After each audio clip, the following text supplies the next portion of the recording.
Hey, creative souls, writers, word witches. In this video, I will be talking about how understanding the new moon solar eclipse in Aries, it's a partial eclipse, can inform and benefit your writing practice. And I've once again consulted Kelly with Kelly's Astrology. I will put links to her channel and the video in the description so you can check her out. This new moon will happen on Saturday, March 29th at 9 degrees Aries. So, like I said, this makes it a partial solar eclipse. What that means is that the moon will pass directly between the Earth and the sun for a period of time. It will briefly, partially block out the sun's rays.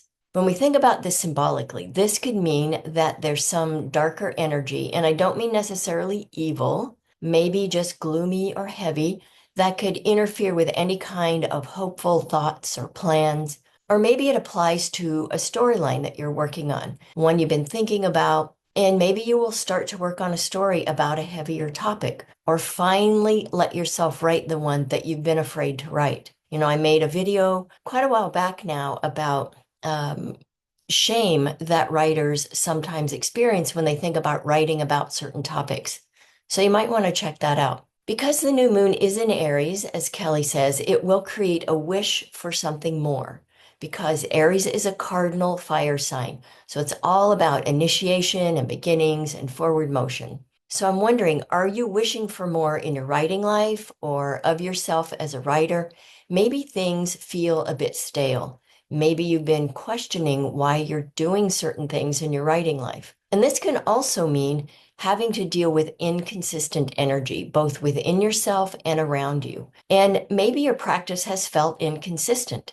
And there could be legitimate reasons for that, like schedule, big life responsibilities, an unexpected life event that has thrown you off course. These things happen to all of us. So if this has been you, and if you want to reclaim your agency around your writing practice, I hope you'll join the 30-day challenge that I have coming up starting April 1st. And you can follow the 10-item list I've made for you myself, or you can create your own. The point of it is to bring your practice back so it's more front and center if it's gotten sidelined. And the point is not to stress yourself out, put unreasonable demands on yourself, or do something that will make you feel like a failure. It's not about perfection. It's about taking action. Any kind of action is action. So this is meant to be a kind of gentle challenge. And I'll be honest, I've created a list for myself that feels pretty ambitious. And who knows if I'll be able to carry through consistently every day for 30 days. The point is to do something and celebrate however much gets done. So you'll find a link in the description to register. Maybe I already said that. And when you do, you'll be directed to a downloadable, fillable PDF. Once the challenge gets started, you'll receive a short check-in email every day just to keep you connected and moving forward. So think of a solar eclipse as the darkness of the moon overcoming or overriding the sun. And as Kelly says, the moon is about the body, it's about the visceral, and so it's about what is felt or sensed in the body, as opposed to the sun, which is about logic and wisdom. It's about the mind and rational thought. So this could translate to some confusion or disillusionment or disappointment around some kind of big idea or intention or goal that you've been holding on to. And it might mean letting go of some of them. The reason for that is that this is the last Aries eclipse in a 2-year period. So it's about wrapping things up. And this comes on the heels of the full moon lunar eclipse I talked about a couple of weeks ago. So you might want to go back and check out that video. And there was quite a bit of purging and endings associated with that one. And so the fun just continues. Kelly says that with this moon's influence showing up in this way, it could mean that we might make emotional choices, or we might be rethinking some of the choices we've made. We might be questioning some things. And while this can feel not so good sometimes, to wonder if we made the right choice with a character or the structure of our novel or that scene we just wrote, the good news is that we can always go back and change it, as opposed to life, where our choices take us off in a new direction and we can never return. Even if we're able to go back, we're changed because of the choice and where it took us.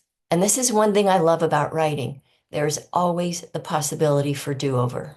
Kelly also says that this new moon energy can all play with your perception.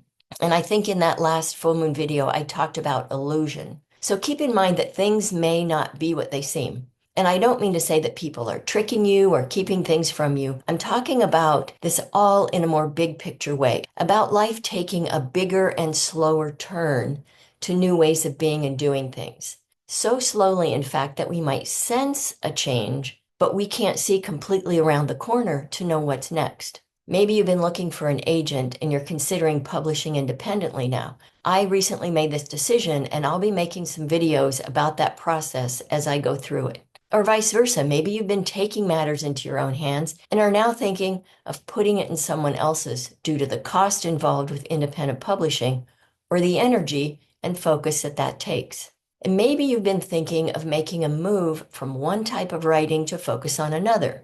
It could be that fiction is your first love, and due to life circumstances, because we all have to provide a roof over our heads, we have to eat. Maybe you decide to write for hire so you can satisfy your desire to work with words and make a living at the same time. Or maybe you can help editing a project or being involved in some kind of other creative project. Maybe you're thinking your memoir would be better served as a novel, or vice versa. And there are lots of reasons to do that. Maybe I'll make a video about that in the near future as well. Maybe that short story that you've been trying to get through is actually a novel. Kelly also talks about the days leading up to this new moon because Venus and Mercury will have retrograde conjunctions with the sun. And this is called a cazimi. And it's a very potent symbol of transformation in both of those planets. So Venus is about love and beauty. Mercury is about communication and ideas. She describes it as undergoing purification rites and rituals. So sort of like a rebirth, right? With these happening just days before the eclipse, by the time the eclipse happens, this will bring a deeper awareness of what is being purified or cleansed or changed or questioned in us.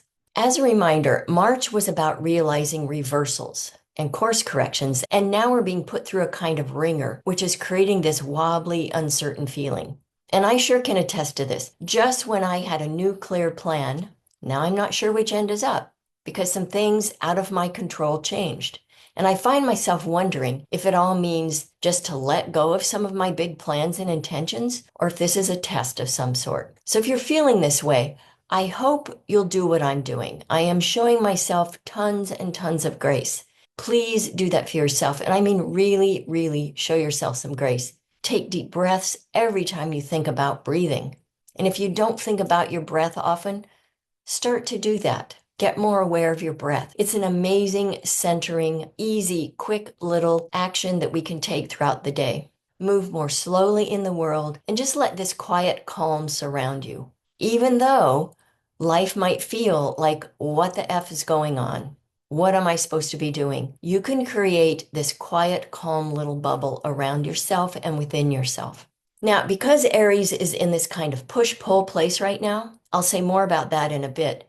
But you're likely to have some days where you feel full steam ahead, only to be followed by a day of not knowing what to do, where to begin, or what to put your focus on. Although as a neurodivergent with a chronic illness, this sort of describes my life. And I'm still getting used to that. Because for those of us who do have ambitions, who are creative, our minds are always thinking, and we always want to be doing. Even if it seems to others that we're just sitting and doing nothing, we are always doing something in our minds. And not being able to always do something about that can be frustrating. And so this is why I mentioned earlier this returning to the breath. It's really something that saves me. And just telling myself to go slow and steady. And I may have mentioned this Italian phrase in other videos. It's festina lente, and it means make haste slowly. So it means stay focused, keep moving forward, but do it with intention.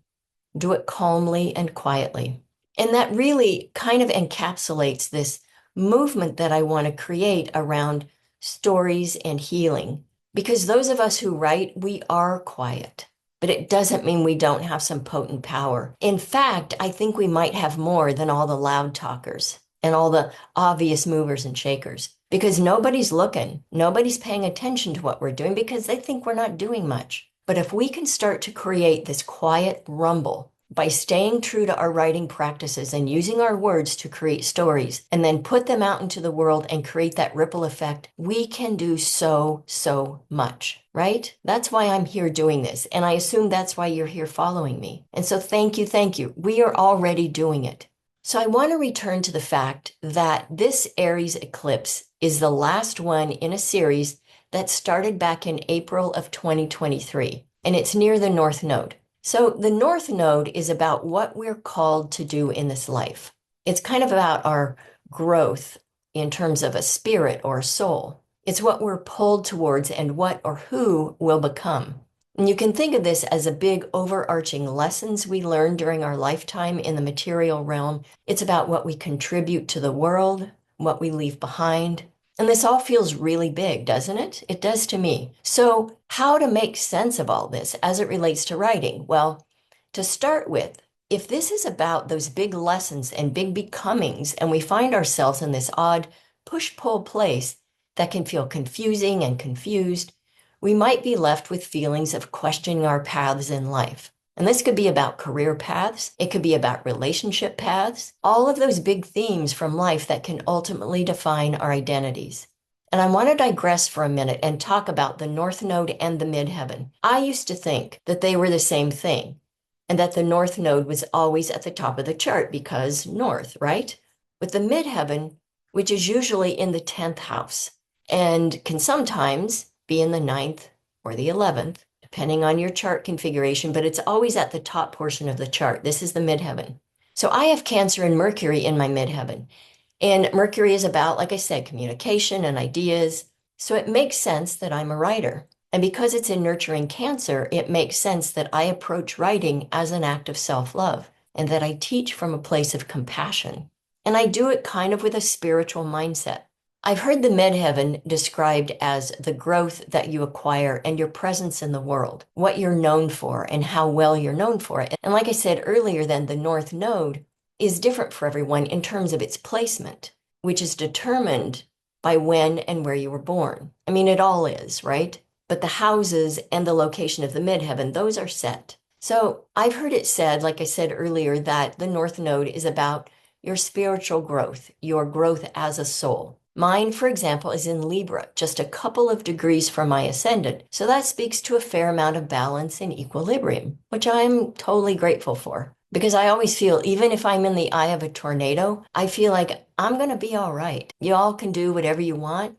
This is me and what I'm doing. And so I'm really grateful for that placement in my chart. And I will admit, it also took a ton of therapy, a shit ton of therapy, and work on myself. So I kind of grew into that. If you're questioning whether or not you're a writer, whether you're meant to write, whether you're doing the right kind of writing for you, maybe you're doubting your skill level or a project, this could be why. You could also be having feelings of wanting to put a bow on something, get it finished up so you can move on. And maybe you're near the end of writing a novel, or maybe there's a short story that has taken a lot of your time, and that's really required a lot of revision. As Kelly puts it, if you have been obsessed with a particular goal or project or topic, you might find that it is coming to an end. And this might be within your control and it may not be. It could be that the energy that fueled it for a while is waning and it just doesn't hold the urgency that it once did. It could be that there are some things coming to endings in your life that will impact your writing practice. So as examples, maybe you were laid off from your job or had some health issue that wasn't serious as in life-threatening, but you aren't able to work for a while. Maybe your relationship ended and you have more time in your life now. Because I'm telling you, the biggest